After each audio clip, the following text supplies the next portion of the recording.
Heqet, the nectar of childbirth. The frog-headed goddess of fertility and childbirth, Heqet was the female counterpart to Khnum, who is seen in some myths as being the creator nectar. It is believed that Heqet gave life to the body and the soul of a royal infant, which was shaped out of clay by Khnum's potter's wheel. She was a deity associated with the last moments of birth, as well as the yearly flooding of the Nile, and the frogs that were left in the fertile soil when the water receded. Heqet was depicted either as a frog-headed woman or a frog on a lotus, and frog amulets were worn by women in childbirth.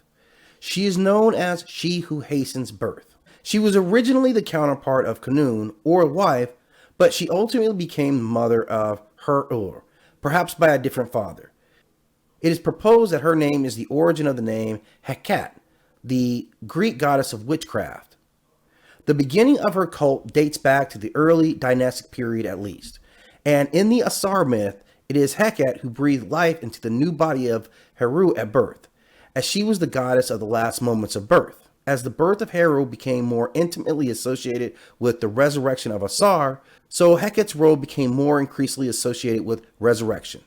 Ancient texts refer to a major sanctuary at Tuna et Gebel, which has since been destroyed, but another sanctuary to her survives to this day in what is now Upper Egypt.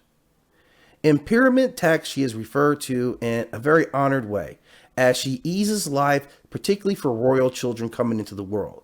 So she has always been associated not only with rebirth, fertility, but also the royal family and the royal bloodline.